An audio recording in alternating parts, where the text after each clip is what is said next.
इस आप लोगों के लिए लाया हूं। यह टीजीटी अथवा पीजीटी की परीक्षा में आप देख रहे हैं, पूछ रहा है idioms, phrase, synonyms, antonyms, one word substitution, literary terms जिसमें फिगर आप इस बीच भी आता है, स्पेलिंग मिस्टेक है, यानी कुल मिलाकर जो वोकैबुलरी का जो कलेक्शन है इसमें मैं बहुत अच्छे से बहुत मेहनत करके आप लोगों के लिए, आप लोगों की सफलता के लिए मैंने रखा। और यदि मैं जो बना रहा हूं उसके अनुसार अगर आपने याद किया तो विश्वास दिलाता हूं कहीं कोई दिक्कत नहीं होगी। इनसे रिलेटेड अगर संबंधित प्रश्न आता है, निश्चित रूप से आएगा, तो आप जो है इसको 101% हल कर लेंगे विदाउट हेजिटेशन। आपका क्वेश्चन सॉल्व होगा, provided that you will have to do according to me, बशर्ते आपको मेरे अनुसार क्या करना होगा, हल करना होगा। तो आइए हम पहली शुरुआत करते हैं इडियम से, जिसका इस सीरीज का जो है पहला क्वेश्चन, सीरीज नंबर 1। अब इसका सीरीज नंबर 1 में पहला क्वेश्चन है, इडियम से रिलेटेड है, कॉक एंड बुल स्टोरी। बहुत बार पूछा है। Absurd and unbelievable story, unbelievable story, absurd and unbelievable story, यानी मनगढ़ंत कहानी, झूठी कहानी जिसका न कोई सिर है न अंत है।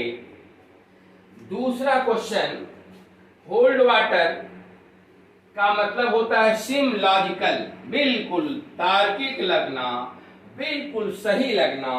होल्ड वाटर बिल्कुल सही होना, जो आप कह सकते हैं कि आपका तो जो प्रोजेक्ट है वह बिल्कुल वैलिड है, बिल्कुल सही है। आइए तीसरे क्वेश्चन पे चलते हैं। To be done, to be down to earth, to be down to earth, to be realistic, बिल्कुल वास्तविक होना, सही होना। In the nick of time का मतलब होता है जस्ट इन टाइम, बिल्कुल समय पर। You have come in the nick of time, बिल्कुल आप समय पर आए हैं।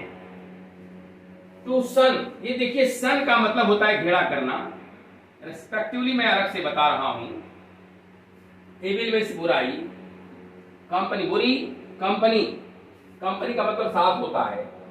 कहने का मतलब है कि सन मैंने घेरा, देखिए इसकी एक तरह से व्याख्या मैं कर रहा हूं। सन में घेरा करिए, किससे?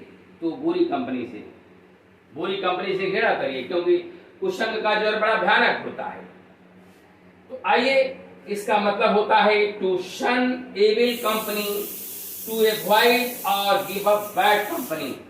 आपको बुरी कंपनी को त्याग देना चाहिए, छोड़ देना चाहिए।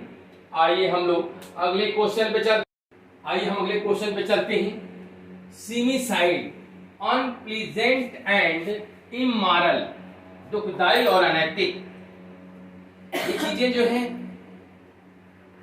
कुछ चीजें होती हैं जो बहुत ही अनैतिक होती हैं, और अनैतिक चीजें तो निश्चित रूप से वह दुखदाई होती हैं। तो seeming side, unpleasant and immoral, a sacred cow, a person never to be criticized, कहते हैं ना। एक बात और देखिए, ये इडियम्स टाइप के जो मीनिंग होती हैं, काउ, काउ का मतलब ही होता है बिल्कुल इनोसेंट वुमेन, भोली औरत। आक्स का मतलब होता है बिल्कुल इनोसेंट पर्सन, भोला भाला इंसान, इनोसेंट मैन।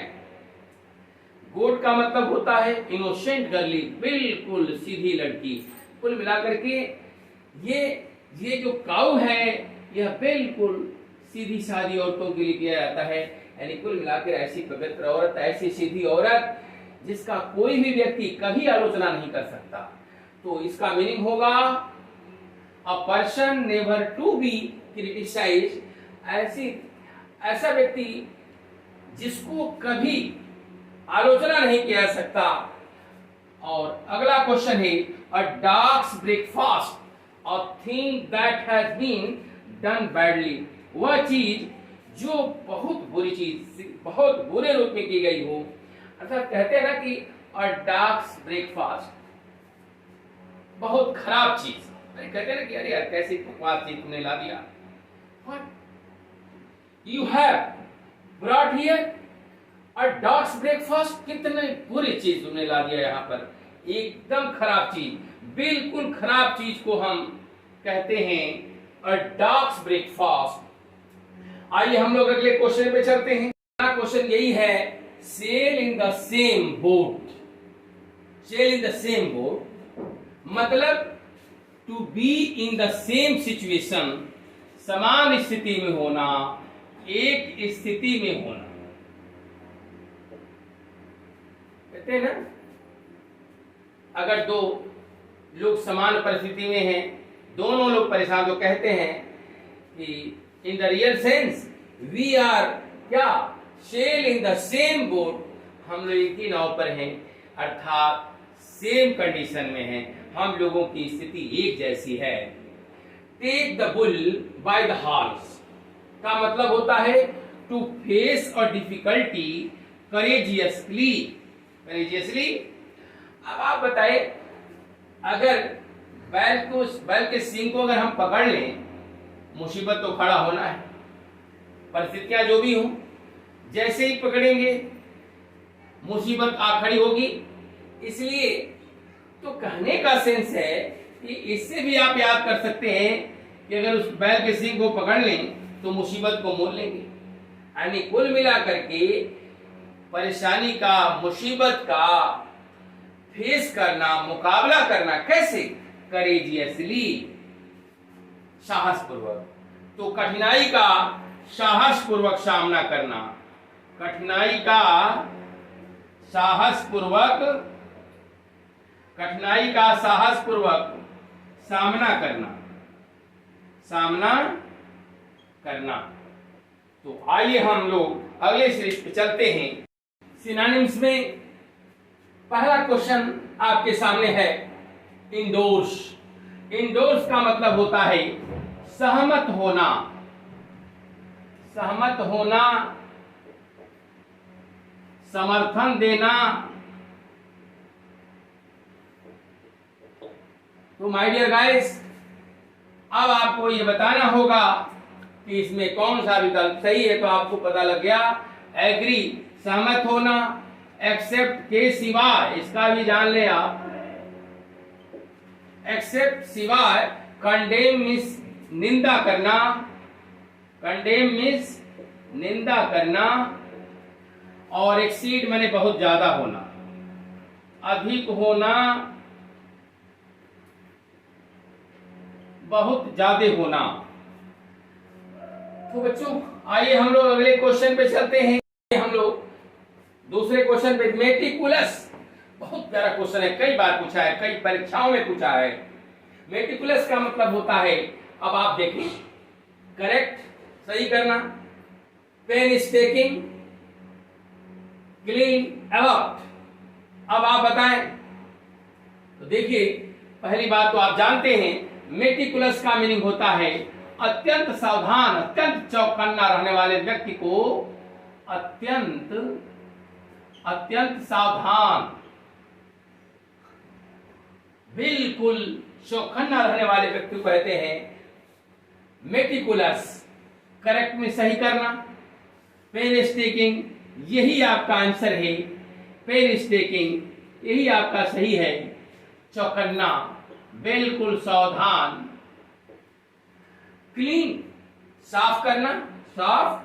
अलर्ट मीन्स भी होता है सावधान, ये भी उत्तर हो सकता था, लेकिन माय डियर गाइस, कंपटीशन में थोड़ा सा जो कठिन वर्ड हैं, बिल्कुल नियरेस्ट वर्ड जिनको कहा जाता है, इसके बिल्कुल ये थोड़ा सा विचलित हो सकता है, लेकिन जो पेन स्टेकिंग है वह बिल्कुल बड़ा बहुत कष्ट, देखिए पेन स्टेकिंग बड़ा कष्ट झेला है वो।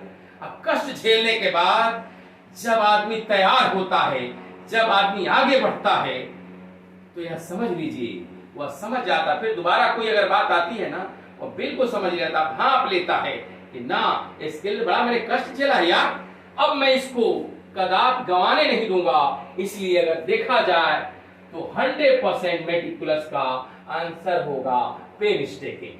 अब आइए अगले क्वेश्चन पे हम चलते हैं कि माय डियर गाइस, वर्चुअस का मीनिंग क्या होता है, और जैसे ही मालूम आपको होगा इनमें से आप तुरंत सिलेक्ट कर लेंगे। आपको बताना है वर्चुअस मीन्स क्या होता है। चेस्ट होता है, हेल्पफुल होता है, इंटेलिजेंट होता है, कर्टियस होता है। बताएं। हाँ, वर्चुअस का मतलब होता है बच्चों चरित्रवान, गुणवान, शिष्ट। देखिए डिकोरम, इसका वर्चुअस का मीनिंग है डिकोरम। इसी का एक और मीनिंग होता है एटिक्वेट, ETIQUET, एटिक्वेट। अब आप जो है इसमें देखें इसका मीनिंग कौन है, आपको सीधे सीधे दिखाई दे रहा है कर्टियस। इसका जो मतलब होता है शिष्ट, सभ्य, शालीन। तो यही आपका आंसर है। कर्टियस माने भी शिष्ट होता है, इंटेलिजेंट तो बुद्धिमान जानते ही, हेल्पफुल सहायक, चेस्ट ये होगा ही नहीं। आइए हम लोग अगले क्वेश्चन पे चलते हैं। पॉसिटिव का मतलब क्या होता है, आप इसमें पता करें। इसका सिनोनिम्स कौन है, आप जानते हैं। पॉसिटिव का मतलब होता है कमी, और कमी का मीनिंग इसमें देखिए कौन है आपके सामने, यहां देखिए शॉर्टेज। वीडियो लंबा होने वाला है, थोड़ा जल्दी से भाग रहा हूं। सरप्लस तो आप जानते हैं अधिक, एक्सेस मीन्स अधिक, और एडिक्वेट मीन्स अधिक होता है, पर्याप्त होता है। आइए हम अगले क्वेश्चन पे चलते हैं। एनिग्मेटिक का मतलब होता है पेचीदा, जटिल,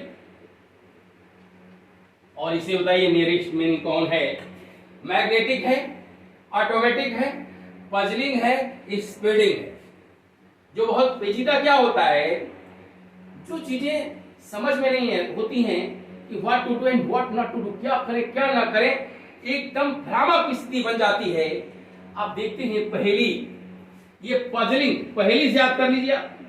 पहेली होती है जिसको कहते हैं झोपल, इससे आप याद कर सकते हैं। इसमें समझ में नहीं आता है कि क्या होगा, ये भ्रम पैदा करने वाला बहुत जटिल होता है, कठिन होता है। इसका आंसर आपका यही है।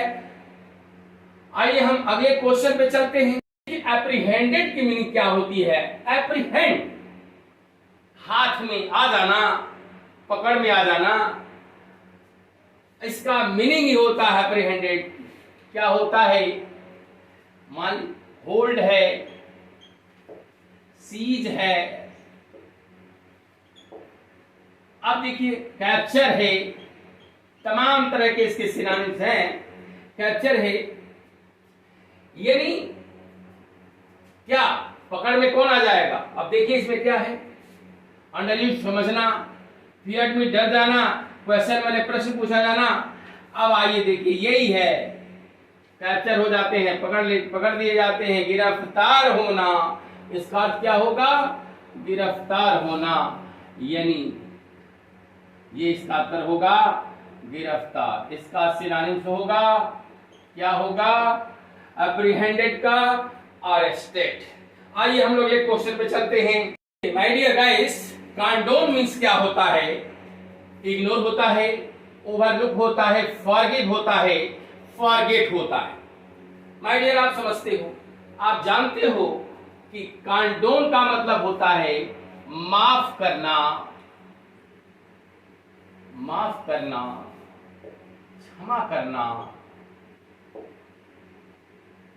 अब आप देखिए इसमें क्या है, हालांकि इसका सिनोनिम्स और भी हो सकता है। पेसिफाई, अब आपको नियरेस्ट देना है। एक्सक्यूज होता है EXCUSE, मेकअप भी होता है, मेक फ्रेंड्स भी होता है, मेक फ्रेंड्स भी होता है। ये तमाम इसके सिनोनिम्स हैं और इसमें जो फॉरगिव दिया हुआ है यही इसका आंसर है, यही इसका आंसर है। वैसे इग्नोर, ओवरलुक ये दोनों सिनोनिम्स हैं। अनदेखा करना, ध्यान न देना, फॉरगेट मिस भूल जाना। तो आपका आंसर होगा फॉरगिव। आइए हम अगले क्वेश्चन पे चलते हैं। इसमें एंटोनिम्स में ये पहला क्वेश्चन है ब्रूटैलिटी, बहुत प्रसिद्ध है, ये आप जानते हो। ब्रूटैलिटी का मीनिंग होता है निर्दयता, और इसमें देखिए मीनिंग की इसका अपोजिट देखना है। अपोजिट क्या हो सकता है? गुडनेस, अच्छाई, क्रूएलिटी, ये तो इसका सिनोनिम्स है। ह्यूमैनिटी, मानवता, और सिग्निफिकेंट तो होगा ही नहीं। आइए माय डियर, आप ये बताएं, देखिए कंफ्यूज बच्चे हो सकते हैं यहां गुडनेस में और ह्यूमैनिटी में, ये कंफ्यूज हो सकते हैं। लेकिन बच्चों ये गुडनेस तो ठीक है, ये व्यक्ति का एक गुण है, और ये क्या है? ये गुण है। और यहां तो हो रहा है कि ये दिखाने से मतलब है, यहां ब्रूटे निर्दयता और मानवता, मानवता दिखाना, मानवता। तो निर्दयता का जो अपोजिट होगा वह होगा ह्यूमैनिटी, मानवता। आइए हम लोग अगले क्वेश्चन पे चलते हैं। प्रोमिनेंट का अपोजिट क्या होगा? नोटोरियस, कुख्यात, ऑब्स्क्योर, धुंधला, विक्ट, दुष्ट, हॉस्टाइल मतलब शत्रुवत। तो प्रोमिनेंट जो होते हैं वो अच्छे काम के लिए प्रसिद्ध होते हैं, और इसका अपोजिट होगा नोटोरियस, कुख्यात, जो बुरे काम के लिए प्रसिद्ध होते हैं। इसका एंटोनिम्स यही होगा। अब अगले क्वेश्चन पे चलते हैं। यहां लीड का मतलब देखिए क्या होता है। लीड का मतलब होता है नेतृत्व करना। जो आगे आगे चलते हैं नेतृत्व करते हैं, और इसी से लीडर बना हुआ है। कंडक्ट, आचरण, गाइड, मार्ग निर्देशित करना, मार्ग दिखाना, फॉलो, अनुकरण करना, पीछे पीछे चलना, और डायरेक्ट माने प्रत्यक्ष रूप से। अब देखिए ये आगे आगे चलता है, नेतृत्व करता है, और इसका सीधा अपोजिट एंटोनिम ये होगा अनुसरण करना, पीछे पीछे चलना। एंटोनिम आपका यही है। आइए हम अगले क्वेश्चन में। परमिट का मतलब होता है अनुमति देना।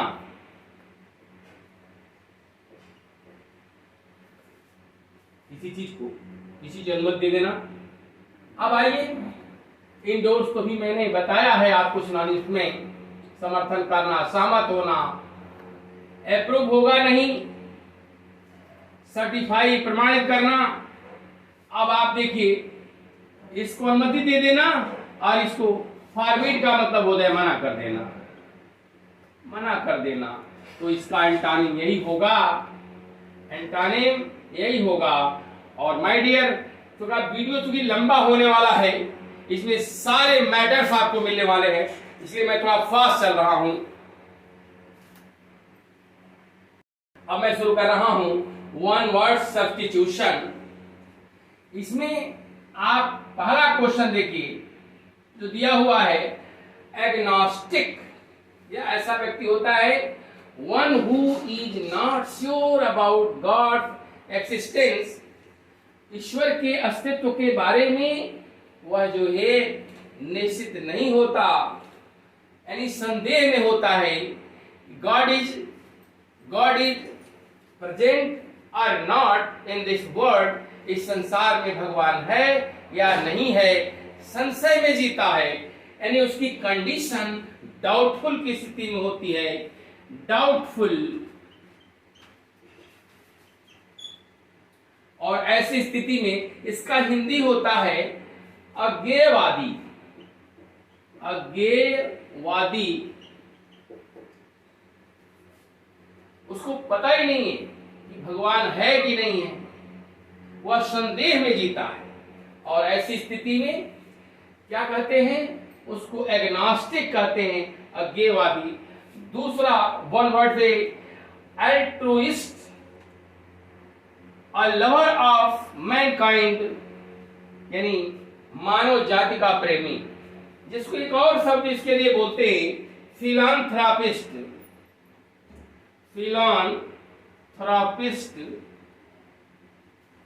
फिलांथ्रापिस्ट मानव से प्रेम करने वाला, परोपकारी होता है। ये क्या होता है, परोपकारी। यह व्यक्ति लाभ हानि न देख करके केवल मनुष्य जाति की वह सेवा करता है और मानव में विश्वास करता है। उसके लिए एकमात्र धर्म होता है मानव के लिए कल्याण करना, और ऐसे व्यक्ति को एल्ट्रुइस्ट कहते हैं। आइए हम लोग अगले क्वेश्चन पे चलते हैं। अमेटिवर का मतलब होता है one who does a thing for pleasure and not as profession. वह व्यक्ति हु डज, जो करता है या थिंग कोई चीज, फॉर प्लेजर, आनंद के लिए, नॉट एज प्रोफेशन, न कि वह प्रोफेशन के रूप में, व्यवसाय के रूप में करता है। यानी वह व्यक्ति जो व्यवसाय के लिए नहीं बल्कि कोई काम शौक से करता है, आनंद के लिए करता है ना, उसको हम एमेटिवर कहते हैं। क्या कहते हैं, एमेटिवर कहते हैं। एम्बीडेक्स्टरस, अगला question. Ambidextrous, one who can use, वह जो यूज कर सकता है। आइदर जो है दो के लिए होता है बच्चों, EITHER, आइदर और नाइदर दो के लिए होता है। ये दोनों ही दो के लिए होता है। यह पॉजिटिव में आता है या निगेटिव में आता है, अगर से बना से मैं बता दूंगा वीडियो इसका। तो देखिए, one who can use either hand, अपने दोनों हाथों में से किसी भी हाथ को यूज कर सकता है, प्रयोग कर सकता है विथ ईज, आसानी से। तो उस व्यक्ति को क्या कहते हैं, एम्बीडेक्स्ट्रस कहते हैं। वह दोनों किसी भी हाथ से आसानी से लिख सकता है, और ऐसे व्यक्ति को एम्बीडेक्स्ट्रस बोलते हैं। आइए हम अगले क्वेश्चन पे चलते हैं। Anarchist, one who is out to destroy, जो वह व्यक्ति जो नष्ट करता हो all government peace and order, सभी सरकारी चीजों को, व्यवस्था को तहस नहस कर देता हो, उसको कहते हैं अनार्किस्ट, अराजकतावादी। ये ऐसा व्यक्ति होता है जो सरकारी संपत्ति को छत ऑर्डर को मानता ही नहीं है, सारी व्यवस्था बिगाड़ के रख देता है। ऐसे व्यक्ति को अनार्किस्ट कहते हैं, अराजकतावादी कहते हैं।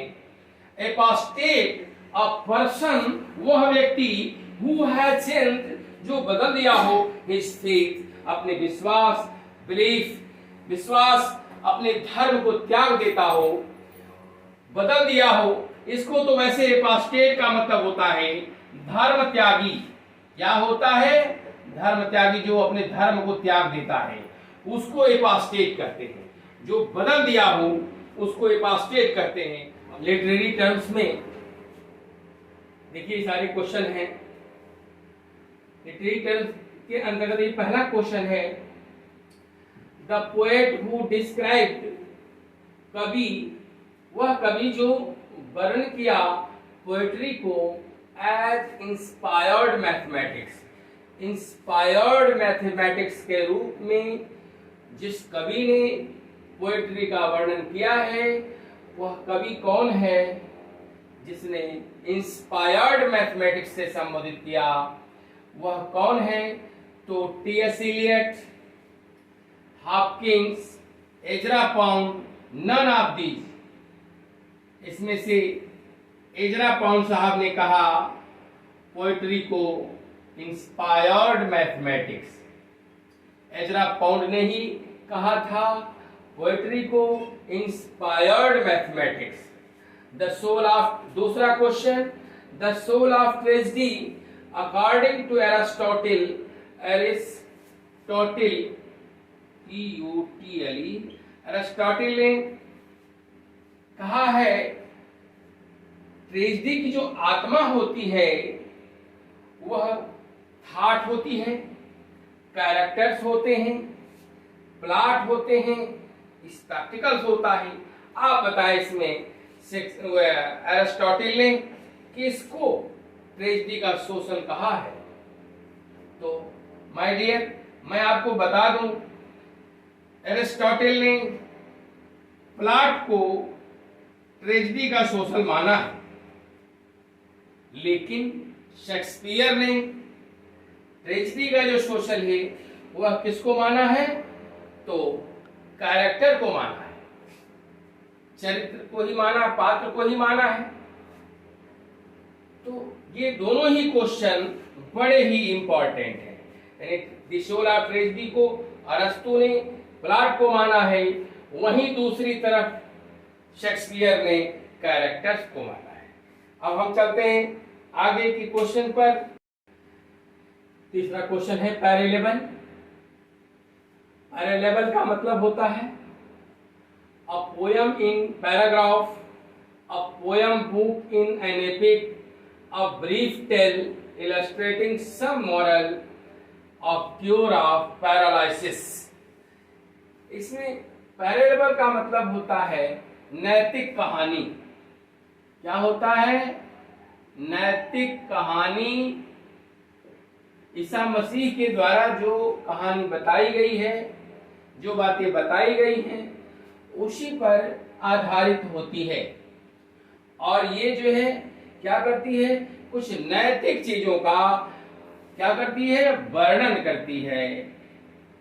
तो इसमें सी वाला विकल्प सही है, a brief tale illustrating some moral. अब आइए चौथे क्वेश्चन पर। गाइनोक्राइटिसिज्म फोकसेस ऑन, गाइनोक्राइटिसिज्म किस पे फोकस करता है?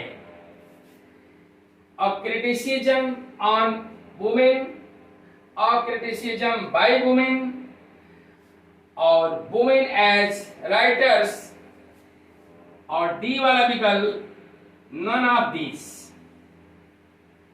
none of these इनमें से कौन है? आप बताएं। तो बच्चों, इनमें से जो ये लेखकों के रूप में औरतों का वर्णन, यानी औरतों को लेखक के रूप में जो बात बताई जाती है उसको गाइनोक्रेटिसिज्म कहते हैं। ये विकल्प आपका सी वाला पोर्शन सही है। सी वाला आपका पोर्शन सही है। आइए हम अगले क्वेश्चन पे चलते हैं। क्वेश्चन, और स्टोरी इन वर्स, कविता में कहानी, or prose with a double meaning, अथवा प्रोज में जो चीजें हैं ये क्या करती हैं? डबल मीनिंग, यानी डबल मीनिंग बताती हैं, दो अर्थ बताती हैं। और यानी कविता हो या आपका पद्य हो, यानी प्रोज में हो या वर्स में हो, इन दोनों में जो डबल मीनिंग बताती है, ऐसा शब्द जो डबल मीनिंग बताता है, दो अर्थ बताता है, इज पॉपुलरली नोन, वह किस रूप में जाना जाता है? उसको हम क्या कहते हैं? सैटायर कहते हैं, आयरोनी कहते हैं, एलिगोरी कहते हैं, फेबल कहते हैं। क्या कहते हैं? अब देखिए, उसको हम जो डबल मीनिंग बताती है उसको हम एलिगोरी कहते हैं। यानी सतह पर मीनिंग कुछ और आंतरिक मीनिंग कुछ और ही होती है। जैसे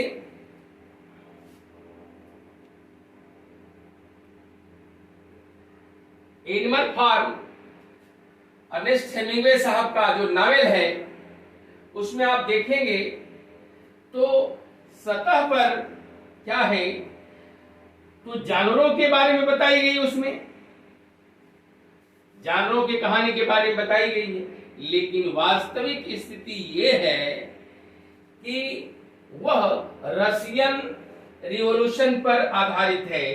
रशियन रिवॉल्यूशन पर आधारित है, तो कुल मिलाकर कहने का मतलब है कि वह जो डबल मीनिंग बताता है प्रोज अथवा वर्स में, उसको हम एलिगोरी कहते हैं। आइए हम नेक्स्ट क्वेश्चन पे चलते हैं। ये एनिमल फार्म को अर्नेस्ट हेमिंग्वे ने लिखा है, गलत हो गया, इसको लिखा है जॉर्ज ऑरवेल। किसने लिखा है? GEORG, जॉर्ज ऑरवेल ने लिखा है। तो बच्चों जॉर्ज ऑरवेल ने लिखा है। आइए हम लोग अगले क्वेश्चन पे चलते हैं। अब फिगर ऑफ स्पीच में पहला क्वेश्चन है इस सीरीज का, he is a citizen of no mean city. देखो कहने का सेंस है, आप यह जान लीजिए नो अथवा नॉट, यह लिटोटीज का एग्जाम्पल है। बहुत समय हम नहीं लेंगे। इसमें क्या होता है कि निगेटिव चीज को बताकर पॉजिटिव चीज में उसको अर्थ निकालता है। यानी स्टेटमेंट तो ये निगेटिव में होता है, लेकिन जो उसका रियल जो सेंस है वह पॉजिटिव में निकलता है। इसलिए यह जो है आपका फिगर ऑफ स्पीच है लिटोटीज। एक और एग्जांपल देखिए, ही इज नॉट अ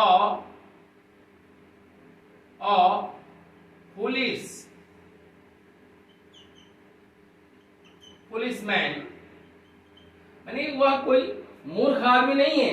तो मूर्ख आदमी नहीं है, वो कहना चाहता है कि वह वाइज पर्सन है। यानी उसका सेंस है कि वह कैसा व्यक्ति है, तो वाइज मैन है। यानी निगेटिव चीज को अफर्मेटिव करके अगर कोई बात करता है तो वह अलंकार, वह फिगर ऑफ स्पीच लिटोटीज होता है। और दो चीजें ये जान लीजिए, यही इसकी पहचान है। आइए हम अगले क्वेश्चन पे चलते हैं। United we stand, divided we fall. My dear guys, देखिए इसमें दो जो विरोधी स्टेटमेंट आते हैं वो किस में आते हैं? ये एक तरफ हम यूनाइट होते हैं तो दूसरी तरफ क्या होते हैं? डिवाइड। यानी यूनाइट, डिवाइड, देखिए डिवाइड और यूनाइटेड ये क्या है? एक दूसरे के विपरीत हैं। तो जब दो स्टेटमेंट एक दूसरे के विपरीत आते हैं तो आपको पता है वह एंटीथेसिस होता है। एक और एग्जांपल ले लीजिए इसका, टू ईर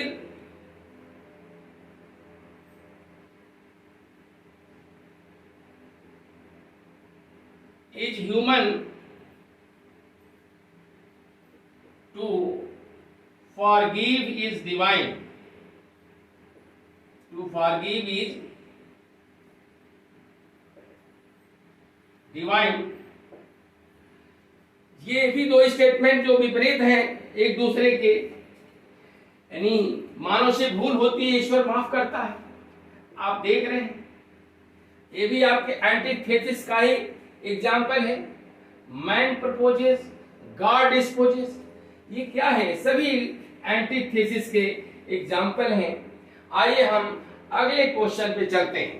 अ figure of speech in which two term opposite in are placed side by side in one phrase is known as. इसमें क्या होते हैं, वह कौन सा फिगर ऑफ स्पीच है जिसमें दो टर्म अपोजिट होते हैं, विपरीत होते हैं, और प्लेस रखे जाते हैं, यूज किए जाते हैं साइड बाय साइड, अगल बगल में, इन वन फ्रेज, और किसी भी फ्रेज में इज नोन एज, वह जाना जाता है। यानी वह कौन सा फिगर ऑफ स्पीच है जिसमें दो विरोधी विचार एक पास साइड बाय साइड, अगल बगल एक पास में रखे जाते हैं, वह क्या कहलाता है, वो कौन सा अलंकार है? तो आप बताएं। देखिए, इसमें आपका ऑक्सीमोरन है, यही एक ऐसा अलंकार है जिसमें दो विरोधी विचार एक साथ प्रस्तुत होते हैं। And oxymoron is a figure of speech in which two opposite ideas are put together. जैसे आपने देखा, यहाँ एक एग्जाम्पल आप देख लीजिए। See is regular, irregular. Irregular वह नियमित, अनियमित है।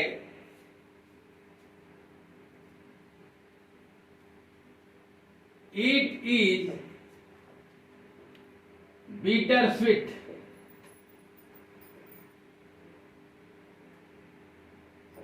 बिटर कड़वा, स्वीट मीठा, एक साथ दो विरोधी विचार आते हैं।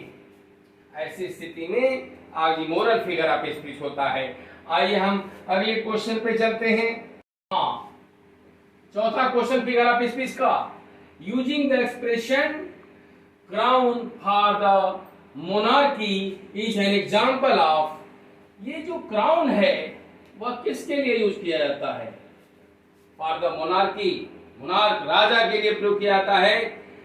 आप क्राउन कहो या किंग कहो, क्राउन का सेंस किधर जा रहा है, कौन यूज करता है? मोनार्क, किंग, राजा। यह स्पष्ट हो जा रहा है। और यह किसका एग्जाम्पल है बताएं? मेटोनॉमी, सिनेक्डोकी, आयरोनी, मेटाफर। देखिए माय डियर गाइस, यह जो है मेटानॉमी का एग्जाम्पल है क्राउन। मेटानॉमी क्या होता है? ये जो मेटोनॉमी है ये दो शब्द से मिलकर बना है और ये एक ग्रीक वर्ड है। यह कैसा वर्ड है? ये ग्रीक वर्ड है। ये ग्रीक वर्ड है। ये दो शब्द से मिला है, मिलकर बना है, मेटा प्लस ओनोमा। मेटा का मतलब होता है सब्स्टिट्यूशन, सब्स्टिट्यूशन यानी विकल्प, और ये ओनोमा का मतलब हो गया नेम। तो it is used for another name. इसका मतलब ये होता है यह नाम तो है लेकिन इसका विकल्प क्या हो जाता है? किसी और के लिए किया जाता है। यानी नाम परिवर्तन इसको कह लीजिए। सीधा सीधा इसका अर्थ एक शब्द में होगा मेटानिमी का नाम परिवर्तन। नाम परिवर्तन काम तो वही करता है, केवल उसका नाम दूसरा रख दिया जाता है। यानी क्राउन का मतलब किंग से है, अर्थात के कौन सा फिगर ऑफ स्पीच होगा? मेटानॉमी। इसका विकल्प एक दूसरा तैयार है, हम इसको न कहकर इसको कहते हैं और वही होता है मेटानॉमी। आइए हम अगले क्वेश्चन की ओर चलते हैं। हाँ, मेटानॉमी का एक खूबसूरत एग्जाम्पल है, I am reading Milton. I am reading Milton. मैं मिल्टन को थोड़ी ना पढ़ रहा हूं, मिल्टन वर्क को पढ़ रहा हूं। मिल्टन वर्क को पढ़ रहा हूं। यानी केवल यहां नाम चेंज हो जा रहा है। मिल्टन का सेंस है उनकी रचनाओं से है। मिल्टन के वर्क से है। आइए हम अगले क्वेश्चन की तरफ चलते हैं। पेरिफ्रेसिस, पेरिफ्रेसिस which is a roundabout way of speech or writing is also known as। आप बताएं, पेरिफ्रेसिस वह होता है जो किसी बात को, किसी लेखन को जो घुमा कर कहा जाता है उसको कहते क्या है और किस नाम से जाना जाता है। जो बात वही होती है, कहते हैं कि कान पकड़ के, चाहे कान इधर से पकड़े घुमा के पकड़े, बात तो वही है, लेकिन उसको जो घुमा करके कोई बात लेखन अथवा बात की जाती है उसको और किस नाम से जानते हैं। सिनेक्डोकी, एलूजन, सर्कमलोकुशन, आयरोनी। आप बताइए। देखिए ये सर्कम, ये भी एक करिए कि सर्कम से ही आप समझ जाएंगे, क्योंकि यह पूरा गोल गोल घुमा करके बनता है। सर्कल कैसा बनता है? गोल होता है। उसे गोल गोल घुमा करने के, क्या गोल गोल घुमा के बात आप कर रहे हो? डायरेक्ट कहो, इनडायरेक्ट में ना कहो। Don't speak in direct way, speak to me directly. मुझसे डायरेक्ट बात करो।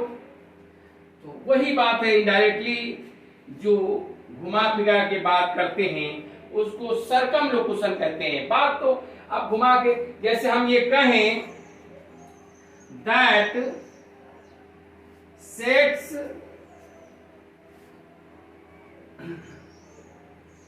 and rises, वह जो डूबता है और उगता है। आप समझ जाएंगे कौन डूबता है और कौन उगता है। यानी वो कहना चाहता है किसके बारे में? दर्शन के बारे में। एक और example, that we use to climb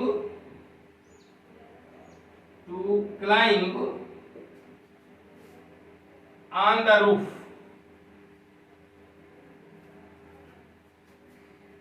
छत पे चढ़ने के लिए जिस चीज का हम यूज करते हैं, प्रयोग करते हैं, उसको क्या कहते हैं? घुमा के वाली बात, उसको हम क्या कहते हैं? लैडर कहते हैं, सीढ़ी कहते हैं, लैडर, LADDER, लैडर। और इसको शन कहते हैं।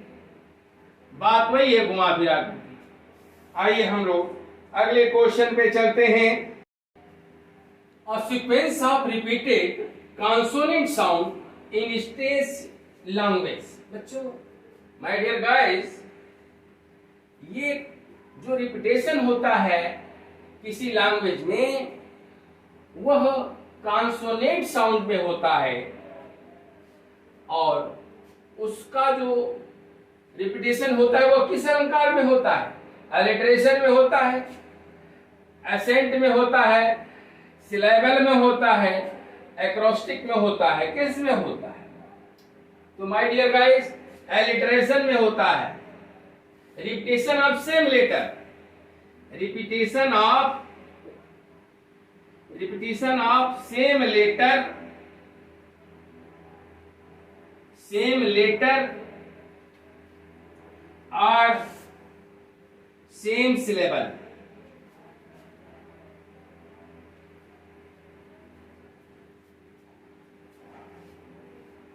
इन द बिगिनिंग,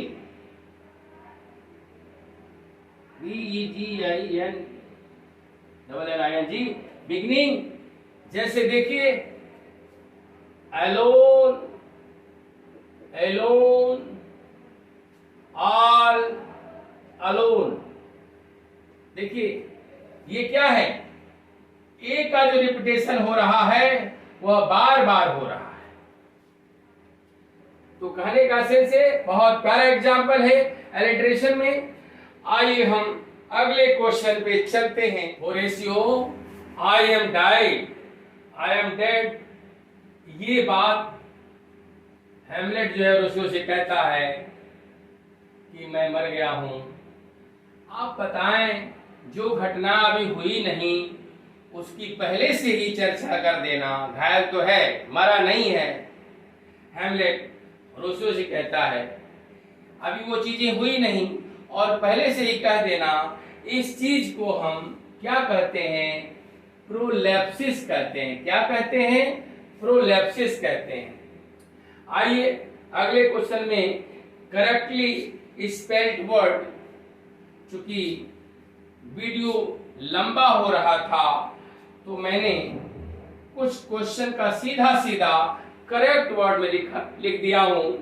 चूंकि ये शब्द मिस स्पेल्ड के रूप में आते हैं और मैं सीधा सीधा करेक्ट करके लिख दिया हूं।